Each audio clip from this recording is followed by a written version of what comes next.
It's a proven methodology. You know what I mean? It's a formula to success. And it all adapts around planning, knowing your financials, right? Knowing your goals, right? And then focusing on those goals. And no matter what the business is, those are things that you can actually put bullet points on. But if I write it down and I focus on it, and I figure out how I'm going to get to that goal through planning, we're unstoppable.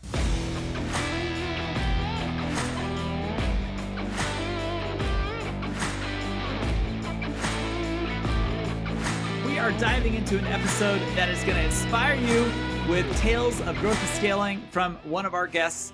Today's guest is going to be special because we hand select people who are actively building and growing their businesses, people who know what it feels like to be in your position.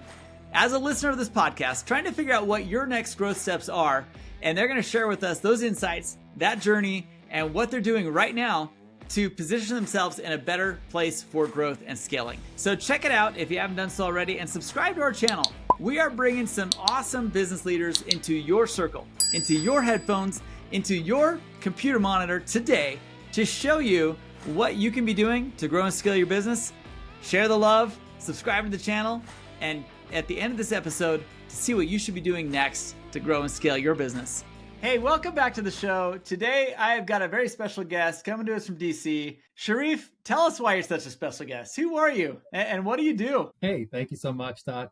So I am Sherif Said, CEO and founder of Motiv8 Consulting. So we at Motiv8 Consulting actually work with entrepreneurs and business owners to try and help them, take their business to the next level. We use our experience and our network from what we've done in life and through our businesses and put that out there for people to have a safe haven in a community that they can come and talk to without, having concerns or heartburn or, even getting tricked, because there's a lot of programs and a lot of pay online for service fees that are, very, very shady and skeptical. So we want to be a safe space where people can come and kind of talk to us without even having to put money up front, just to get the answers that they want.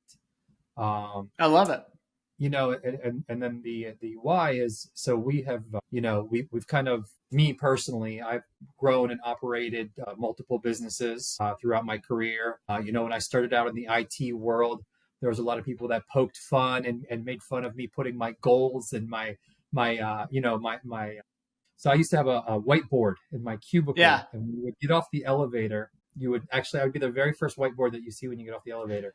And I would actually write on there all the opportunities that I had and then what goal that was going to achieve for me. So for example, if I had a deal with one of the agencies, that's going to pay off X amount of my credit card debt or my school loans or whatever. And people would make fun of me all the time and say, you're putting your business out there for everyone. You're doing this, you're doing that. And they would just laugh. And I'd have my goals in these picture frames. And, I would think and think and think and think. For me, it was a driving factor and a motivator. Right. For other entrepreneurs and other, business owners that get that, they may not have the confidence to keep it up there or anything. So we want them to have someone they can come talk to about those kinds of things. I love it. I love that you did that. And thank you for sharing that, because I do feel like most people are pretty scared to share their vision and some of the mission and objectives that they've got. I absolutely love the fact that you would just post it in public and people would watch it. I got to imagine that most of the time you weren't hitting the goals in the speed that you wanted to. How did you recover from that? And how did you kind of dial it back so you were hitting really achievable goals in those things you would post on your whiteboard? Yeah. So the way I would do it, I would make them very audacious is the way I would do it, right? I would start off really big and then I'd scale it back to become more realistic, right? But you start off audacious, to be honest, because know that's what you want your end goal to be. So when I did that, and then I actually sat down and took a realistic look at it and said, okay, is that really feasible with the goals and the opportunities in the pipeline I have in place, right? So let's say, for example, if I had $5K in credit card debt, well, if I close a $300 deal, I'm not going to pay off my $5K credit card, right? That just doesn't make sense. Right.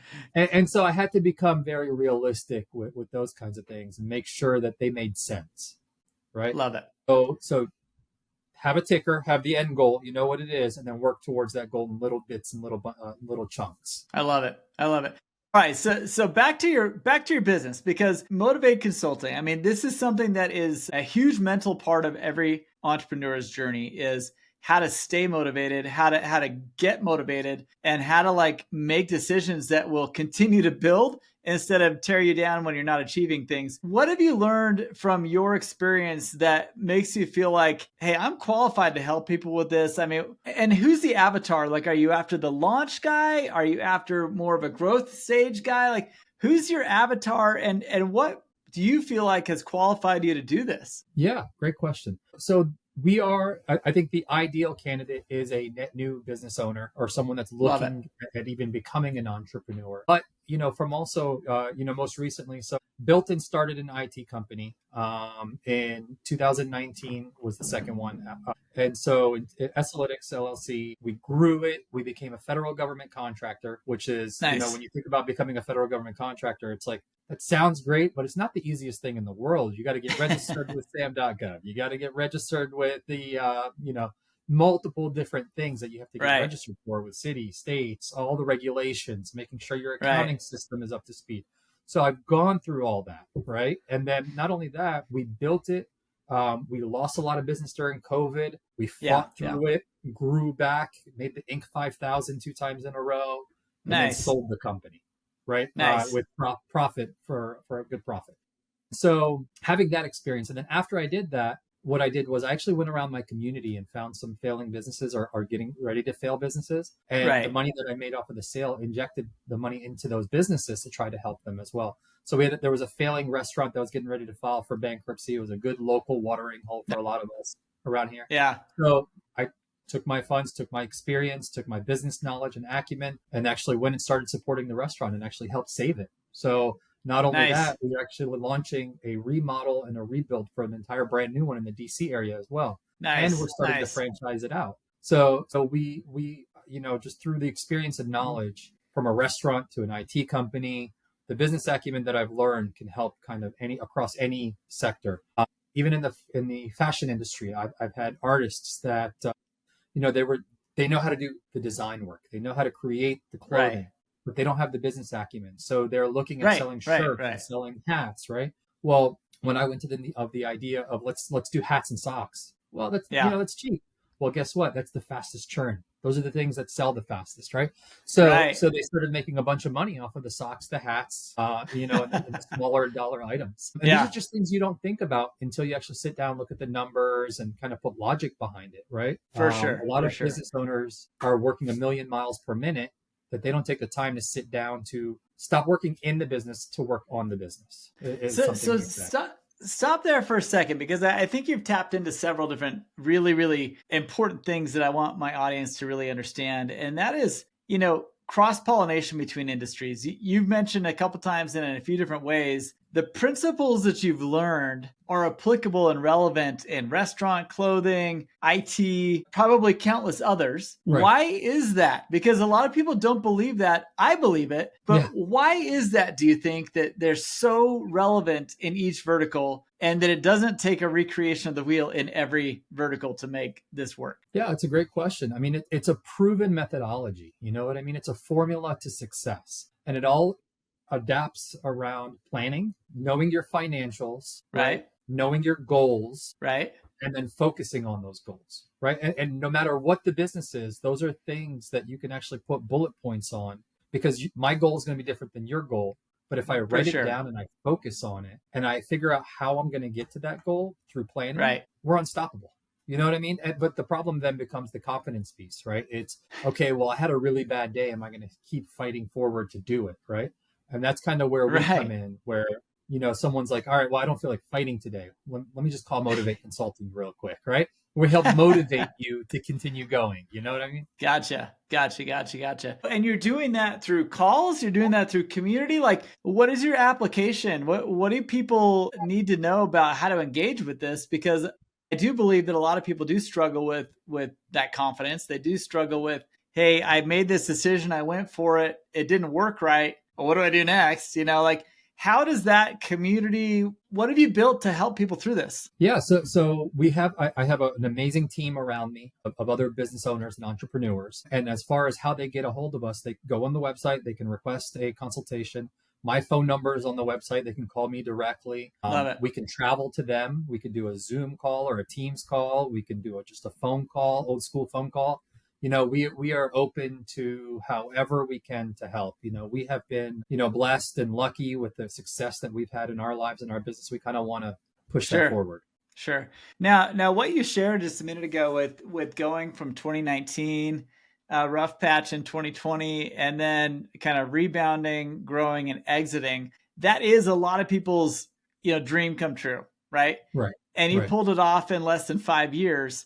How did that actually happen? Because a lot of people do get stuck in thinking this is a 20-year strategy as opposed to a 4 or 5 year strategy, as opposed to even I've seen people flip it in less than a year just because they nailed the right niche and knew exactly how to hit it. Right. What was your kind of in launching that business? You mentioned you've done stuff like that before, but what did that look like in your head? And as you mapped it and as you acclimated your team to the goal there? Yeah. So that's what you said, the key word there, team, right? So we surrounded ourselves with a great team, right? So I had an amazing business partner who focused on the things that I didn't focus on, right? So he was the one updating QuickBooks. He was the one making sure the invoices got out, all those things, right? Right. So making sure you have the right team and surrounding yourself with the right people. I read something the other day, and it's a known thing. If you want to go fast, you go alone. If you want to go far, you go do it as a team, right? And so that's very, very true, right? Did we sell fast? Yes, but it's because we went far fast together. Yeah. We all had the common goal, communication, right? We had open communication with the team. We involved the entire team, right? A lot of owners don't do a great job of involving the team and keeping them updated with things. I was very transparent. I was transparent in what's our sales numbers, what's our profit. And then not only that, we were actually really good with profit sharing. We made sure that all of our employees got paid their bonuses, got their profit share, got, a raise every year. When we lost all of our contracts, we actually paid all of our employees on the bench, and my business partner and I didn't take a salary for 4 months, right? But we made sure that our team was taken care of.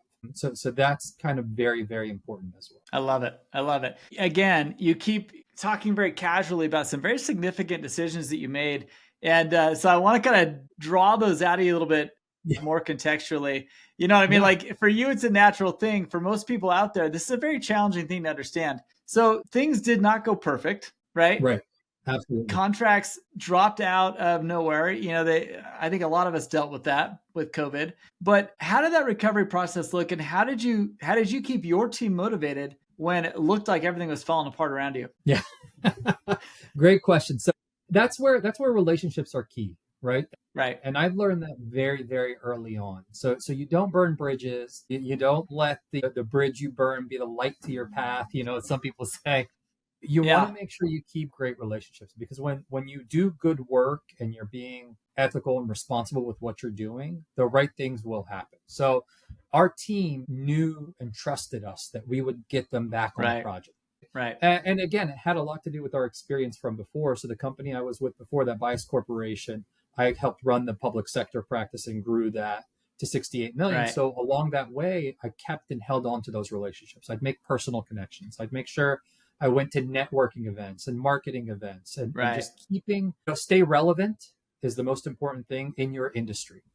Be where your industry is. Right. If they constantly see you at the same seminars and the same shows and the same things, when you need help and you reach out to them, I remember him, he was there. Yeah. He must be good. He must know something, right? Right. And so that's kind of the thing. And then when they reach out to your network, you want to make sure they get positive feedback.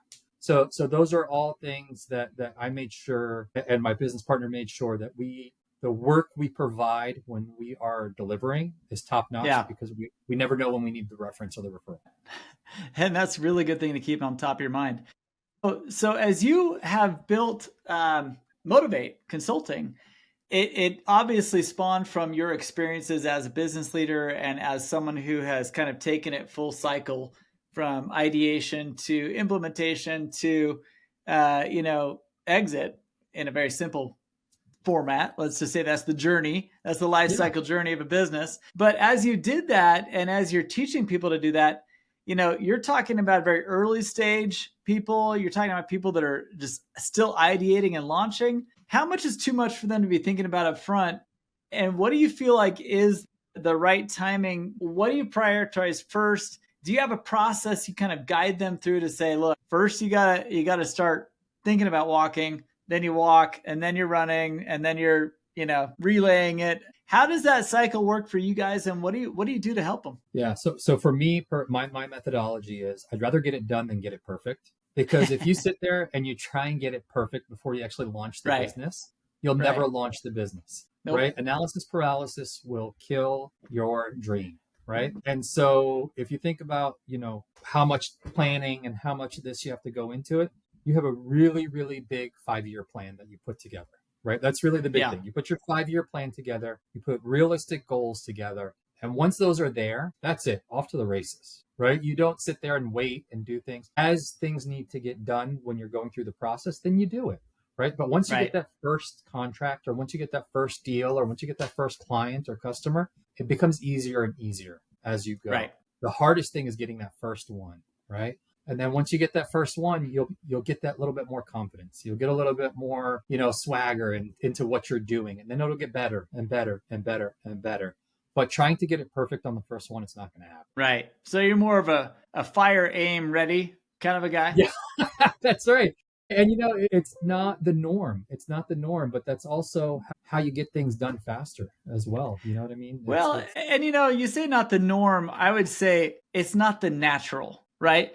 Yeah. It's not the natural, but I would dare say that most people who do get it right, they do think that way. And I think that what you're saying is like, if you're analysis paralysis, if you're stuck because you're just too afraid to try something, if someone's in your ear telling you that's a stupid idea and you never try it, and then someone goes and launches it and does well with it, those are the regrets we always feel when we just fail to execute, we fail to fire. And to your point, how do you, let's talk, I was going to say, let's talk early stage, but I don't know that I want to. I think most listeners on this podcast are well beyond kind of that initial launch phase. Yeah. So let's talk to the guys that are still like in that, they're floating between $500,000 and $3 million, kind of in that range. Okay. Yeah. How do you talk to them about what they need to be focusing on? Because they've already fired, they're kind of aiming, but they don't know if they're ready or not. Like, where do you take them through that process? So from that perspective, right, when you're getting ready to launch honestly from $1 million to $3 million to $10 million, the requirements are much different. And you may not believe that, but profitability actually drops between 3 to 10 million because I've been there. Yeah. 10 million and 3 million, right? That's not things that you plan for. In their head, sometimes if you haven't been there, then you say, oh, I'm going to make more money because I have more revenue. Well, that's not necessarily true because you need more resources. The larger you are, the more resources you need, the more overhead you need to kind of consistently keep that without it dropping. So, if you do 10 million and then don't build that infrastructure to support it, it's going to drop, right? Right. So that's kind of the conversation we would have with those guys is what infrastructure do you have in place today? Okay, well, here's what's needed to help maintain and not only maintain, sustain that type of growth as well. Right. And I hear this a lot from other founders who have been there and grown and scaled. It's always about the people, the processes, and the tools. And when you don't have processes to plug people into, the people generally don't help you as much as you think they will, right? And so it's building out that infrastructure of how will I operate when I hire an awesome CMO? How will I operate when I hire an awesome this person or this person? If you don't have a structure for them to fall into, sometimes we as entrepreneurs tend to think that everyone's going to see what they need to do once they land, but they don't. How do you help people kind of operationalize roles that they're doing themselves and build positions around those things? So identifying the weaknesses. So my business partner was a great balance to me. I was ready, fire, aim. And he was, well, wait. Let's think about it. Let's look at it this way. So he was a great balance to me. And so I knew my weaknesses. I knew my strengths. I know where I was good. And so knowing that as a business owner and then surrounding yourself with a team to support that. And I would also take it a step further, that making sure that you have the right culture to have the team that you want and need. That's really a big thing as well. And how does that happen? I see a lot of people. Yeah, I see a lot of people talk about culture, but what ends up happening is they hire all these great people they all bring a different culture to the table. How do you, as the owner founder, take the good from each and reject the stuff you really don't want to have in your business? It's involvement. It's employee involvement. I It's like that. team involvement. It's, you know, if we have a happy hour and I invite some of the team and not all the team, that's going to cause a bad culture, right? Right. It's going to be, you know, I'm not inclusive, right? Trying to be inclusive, I think, is more important than trying to say, I'm an executive, I only want to hang out with executives or something. Sure. Like, I think that is a short-sighted viewpoint, right? But if as an executive, you include the team and then you actually take ideas from the team and build from the team, and, you know, someone that's junior that just graduated comes in, they may have better ideas than someone that's been doing it 20, 25 years, right? True. So True. allowing a platform for them to share their voice helps build that culture. I love it. I love it. So culture, important. Absolutely. Strategy, important. Role filling, important. What else do you see people failing on that kind of keeps them stuck in that sub 3 million range? So inability to be flexible, right? So here's how I want to get to 3 million and I don't want to structure. So let's put it in the GovCon perspective. I just want to be a prime on all my contracts. I'm only going to go after prime work. I'm not going to go after sub work. I'm only going to be a prime. Well, if you keep that mentality up, you know, eventually you'll get there, but it's going to take you forever.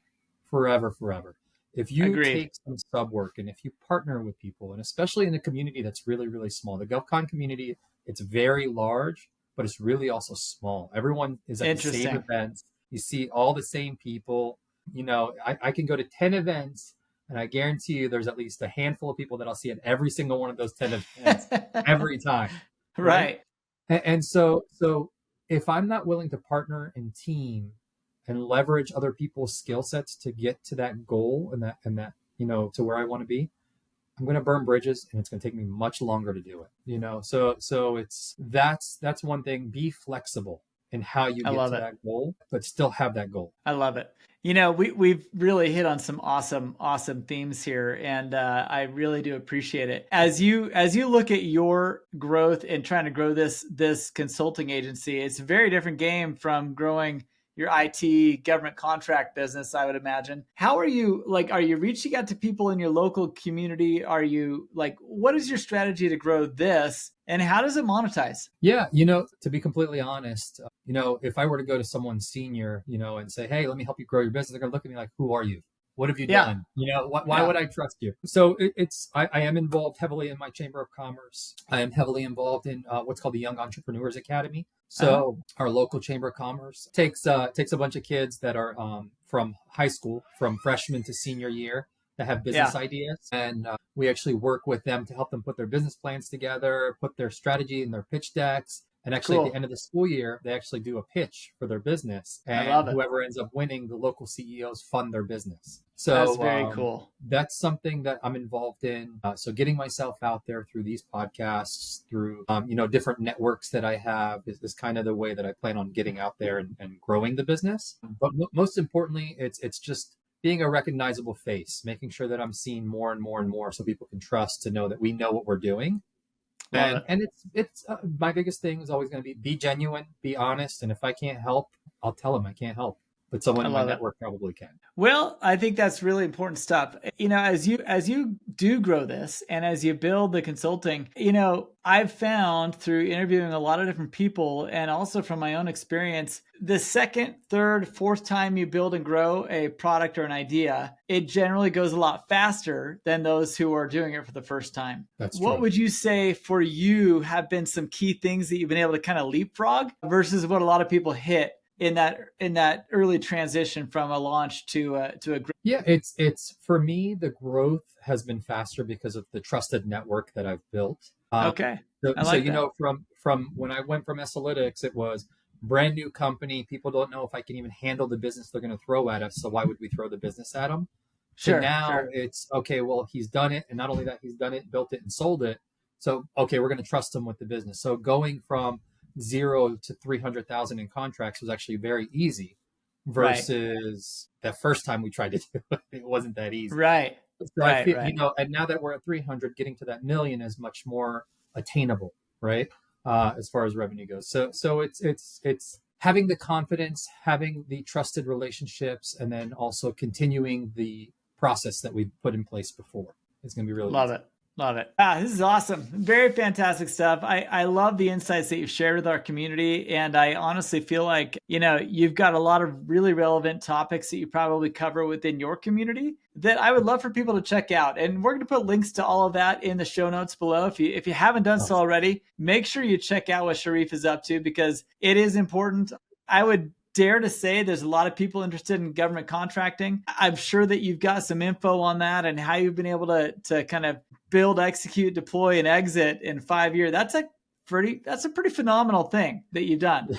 And so I welcome anyone that's interested in that to reach out to Sharif and figure out how did that model look and maybe share some insights into that. But Sharif, thank you. Thank you for taking the time to do this with our community. Of course. And we look forward to catching you all in the next episode. Sharif, thank you. Thank you so much. Have a great one. Hey, we hope you enjoyed that episode. As with all of our guests that we've enjoyed on this podcast, we hope you take a minute to reflect on how relevant was that to your growth journey? How relevant is that to your business? If you are not taking steps to grow and scale your business, chances are you're not growing or scaling. So how do you know if you're growth ready? Check it out at growthreadiness.com. If you haven't done so already, we have a free assessment at growthreadiness.com. That's right, growthreadiness.com. And measure up to see if you truly are growth ready.